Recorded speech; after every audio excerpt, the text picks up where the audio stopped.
சரி, இது முதல் சுற்று கருத்தாக எடுத்துக்கிறேன். திரு வில்சன், திமுக கூட்டணிக்கு ஓரளவுக்கு அப்பர் ஹேண்ட் இருக்குது, ஒரு எட்ஜ் இருக்குது அப்படின்றார் அவர். ஆனால் எடப்பாடி பழனிசாமி அவர்களுடைய பரப்புரை அப்படின்றது மாற்றத்தை கொண்டு வரக்கூடிய அளவுக்கு வலிமை மிக்கதாக இருக்கா? களத்தில் எப்படி நீங்கள் உணர்றீங்க? நீங்கள் அதாவது எடப்பாடி பழனிசாமி அவர்களது பிரச்சாரம் தான் இன்றைக்கு ஹைலைட்டாக இருக்கிறது. அதுதான் ஏனென்றால் இப்போது எந்த கட்சியுமே என்னென்னா ஒன்று தாக்கும் ஆயுதம் இல்லைன்னா தற்காப்பு ஆயுதம், இந்த ரெண்டு தான் எடுப்பாங்க. ஒன்றில் அட்டாக்கிங் ஃபோர்ஸஸ், டிஃபென்சிவ் ஃபோர்ஸஸ் எடுப்பாங்க. ஆளுங்கட்சி திமுகவுக்கு தாக்கும் ஆயுதமாக இருக்கிறது பிரைமரி ரெண்டு விஷயம்தான், ரெண்டு எடுக்கிறாங்க அவங்க. முதல் விஷயம் என்னென்னா மாநில உரிமை அப்படின்ட்டு. ரெண்டாவது விஷயம் எடப்பாடியார் 4 வருஷம் ஆட்சியை பற்றி விமர்சிக்கிறது கிடையாது, எடப்பாடியார் பிஜேபிக்கு அடிமை. இந்த ரெண்டு ஆயுதம் தான் அவங்க தாக்கும் ஆயுதமாக எடுக்கிறாங்க. தற்காப்பு ஆயுதமாக அவங்க எடுக்கிறது அவங்களால இந்த 5 வருஷத்தில் நாங்கள் செய்த சாதனைகளை பெருசாக சொல்ல முடியல. அது டிஃபென்சிவ் ஃபோர்ஸ் அது பெருசாக சொல்ல முடியும், ஏன்னா ஆளுங்கட்சிக்கே இருக்கிற நெருடல். ஆனால் உங்களுக்கு நாங்கள் வந்தோன்னே இதெல்லாம் செய்து கொடுப்போம், இதெல்லாம் செய்து கொடுப்போம்னு நேற்று ஒரு நெருக்கடிக்கு நடுவில் சென்னைக்கான தேர்தல் வாக்குறுதி கொடுத்தாங்க. இப்போ அடுத்தது இன்னொன்று நாளைக்கு இல்லை நாளைக்கு ஒரு வேளை புரட்சாகத்துக்கு, அண்ணா நகருக்கு, வேளச்சேரிக்கு தனித்தனியாக தேர்தல் வாக்குறுதி கொடுத்தாலும் கொடுப்பாங்க, 234 அந்த மாதிரி தனி. அந்த நெருக்கடிக்கு அவர்கள் தள்ளப்பட்டாங்க. ஆனால் எதிர்கட்சி வரிசையில் எடப்பாடி இருக்கிறதால அவர் என்னென்னா, அவர் எடுக்கிற ஆயுதம் தற்காப்பு ஆயுதம்னா கடந்த 4 வருஷத்தில் நான் என்னென்ன செய்தேன் அவர் வரிசைப்படுத்தி சொல்கிறார். அதே மாதிரி மத்திய அரசுக்கு எதிர்த்தும் நான் என்னென்ன செய்தேன், பாதுகாக்கப்பட்ட வேளாண் மண்டலேருந்து 7.5% இடஒதுக்கீடுலேருந்து அத்தனையும் அவர் சொல்கிறார். நான் இந்த மாதிரி இருமொழி கொள்கையை கடைபிடித்தேன் அப்படின்றது, சொத்து வரி மின்சார கட்டணத்தை உயர்த்தலை அப்படின்றத அவர் சொல்லிவிட்டு, அட்டாக்கிங் ஃபோர்ஸுன்னு வரும்பொழுது அவர் பெரிய ஆயுதத்தை கையில் எடுக்கிறாரு. ஏன்னா தேர்தல் வாக்குறுதிகள் நீங்கள் 5 வருடங்களில் திராவிட முன்னேற்ற கழகம் ஸ்டாலின் ஆட்சி செய்யாத விஷயங்கள், அதில் என்னென்ன சொல்கிறாரு? சட்டம் ஒழுங்கு பிரச்சனை பிரைமரி ஃபோர்ஸாக சொல்கிறார். அடுத்து பெண்கள் பாதுகாப்பு, போதை கலாச்சாரம், விலைவாசி உயர்வு, போலீஸ் நிலைய கொலைகள், கஸ்டடியல் டெத்து, அப்புறம் ஆணவ கொலைகள், ஜாதிய வன்கொடுமை மாணவர் மத்தியிலும் பெருகிடுச்சு, அப்புறம் ஊழல் எல்லா துறையிலையும் தலைவிரித்தாடுது. இதை தாண்டி தேர்தல் வாக்குறுதிகள் எந்த துறைக்குமே முழுசாக நீங்கள் செய்து கொடுக்கல. அரசு ஊழியர்கள்லேருந்து, ஆசிரியர்கள்லேருந்து, செவிலியர்கள்லேருந்து, மாணவர் கடன்லேருந்து, விவசாய கடன்லேருந்து நீங்கள் செய்து கொடுக்கல அப்படின்ற ஆயுதத்தை இவர் கையில் எடுக்கிறாரு.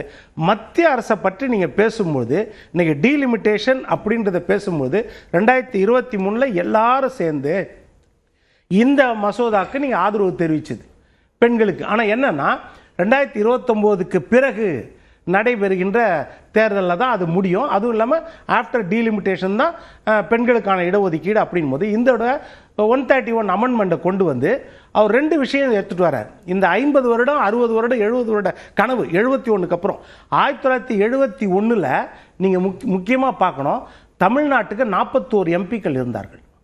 அதை 39 எம்பிக்களாக மத்தியில் இருந்த காங்கிரஸ் அரசாங்கம் குறைச்சிது. சரி, அப்போ இங்கே திமுக அரசாங்கம் தான் இருந்துச்சு.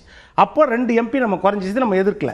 சரி, 2001 ஆட்சியில் இருந்தாங்க. அப்போ பண்ணாமல் மறுபடியும் ஃப்ரீசிங் 25 வருஷம் கொடுத்துட்டாங்க. திமுக ஆட்சியில் இருந்துச்சு. 2021 இந்தியாவை ஆளக்கூடிய இடத்துல இருந்தாங்க.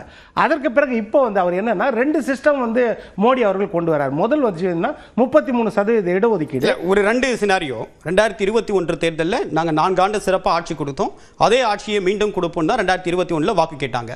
மக்களவைத் தேர்தலில் இதே சட்ட ஒழுங்கு பிரச்சனை, கள்ளச்சாராயம், கஞ்சா இதை முன்வைத்து தான் பரப்புரை மேற்கொண்டாங்க. ஏன்னா இப்போ பாஜகவோட கூட்டணி இல்லை. இந்த 2 சினாரியாவும் அதிமுக டெஸ்டட் அண்ட் ஃபெயில்டு. இப்போ எங்களால் புதிதாக ஒரு நம்பிக்கை உருவாக்க முடியும் அப்படின்னு சொல்லிட்டு அந்த ஒரு நம்பிக்கையை விதைத்திருக்காங்களா வாக்காளர்கள்ட்ட? இல்லை, 2011 2017 வரைக்கும் டெஸ்டட் அண்ட் ஃபெயில் 13 ஃபெயிலியர் திமுகவுக்கு 13 ஃபெயிலியர், கன்சிக்வட்டிவ் ஃபெயிலியர், கன்கரண்ட் ஃபெயிலியர்ஸ். அதுக்கு பிறகு ஆட்சி வராங்க. அதனால் நாடாளுமன்ற தேர்தல் வேறு, சட்டமன்ற தேர்தல் வேறு.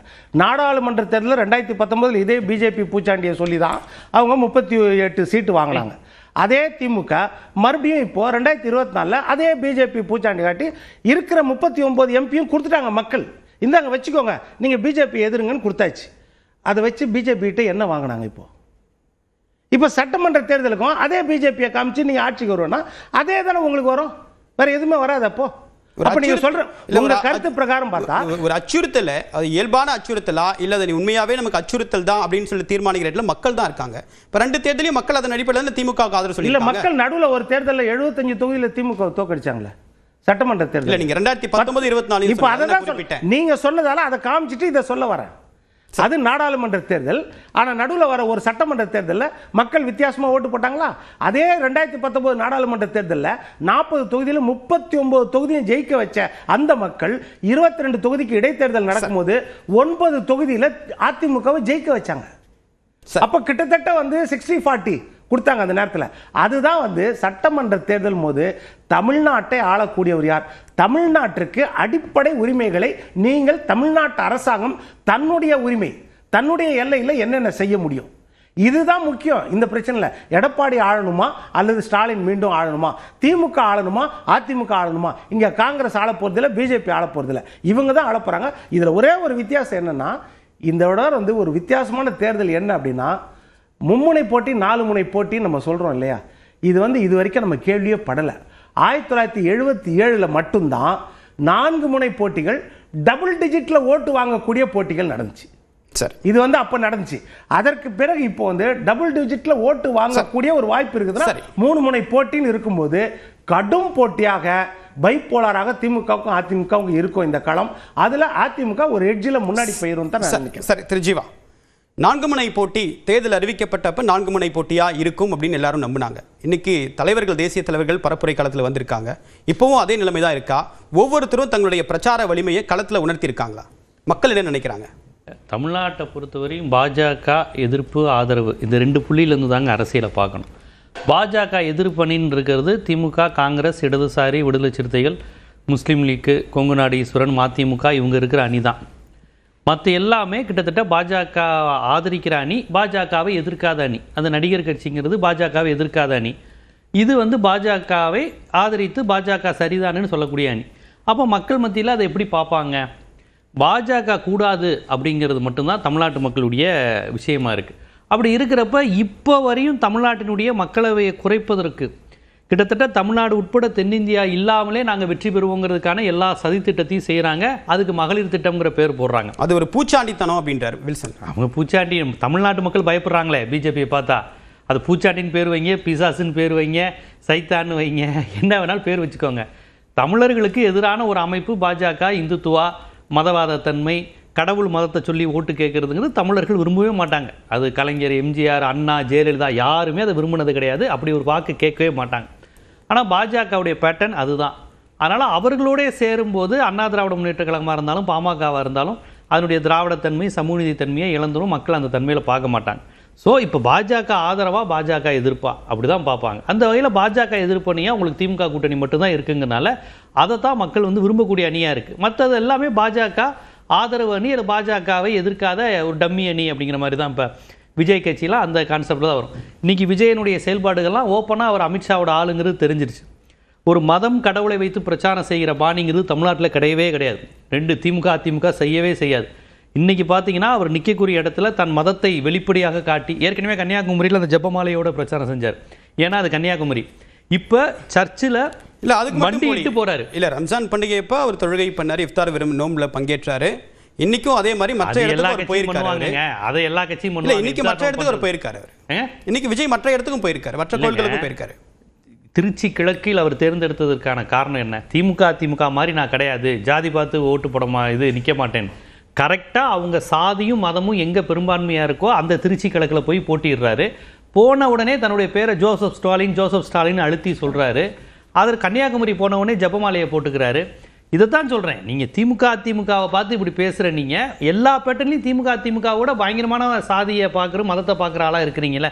மினிமம் கேரண்டி நம்ம ஜாதிக்காரங்க இருக்கிற இடம்னு பார்த்து தானே போயிருக்கீங்க. அதை உறுதி செய்கிறீங்களே. இந்த சர்ச்சு கிறிஸ்டின்னு நான் பார்த்துக்கோங்கன்னு மண்டிட்டு இப்படி நடந்து போற மாதிரி வீடியோ வெளியிட வேண்டிய அவசியம் என்ன? இதுக்கு முன்னாடி இப்படி ஒரு பிரேயர், அது அவருடைய நம்பிக்கை சார். இது அத நம்பிக்கையை தான் சொல்றேன். அவருடைய நம்பிக்கையை தான் சொல்றேன். இந்த மாதிரி நம்பிக்கைகள், சடங்குகள் இதுக்கு முன்னாடி என்ன, விஜயோடைய குரு யாரு? அண்ணாமலை தான். அண்ணாமலை சவுக்கெடுத்துலாம் அடிச்சாரு. அதான் சொல்றேன். இல்ல அந்த வீடியோவை விஜய் வெளியிட்டதா தெரியல, தாவேகா தரப்புல ஆபீஷியலா வெளியிட்டதா. விஜய் என்னதான் சார் பண்ணுவாரு? அவருக்கு தான் எதுவுமே தெரியாது. அவர் எங்க வெளியிட போறாரு? அவர் வெளியிட்டாரா வெளியிலையாங்கிறதுலாம் மேட்டர் கிடையாது. மண்டிட்டு நான் சர்ச்சில் நடக்கிறேங்கிறது அவர் இந்த நேரத்தில் என்ன சொல்கிறாரு? தேர்தலுக்கு 2 நாள் முன்னாடி இருக்குது, பார்த்துக்கோங்க, எக்கச்சக்கமான கிறிஸ்டின்ஸ் இங்கே இருக்கீங்க, என் ஜாதிக்காரங்க இருக்கீங்க, ஓட்டு போடுங்கிறது தானே அதனுடைய அர்த்தம்.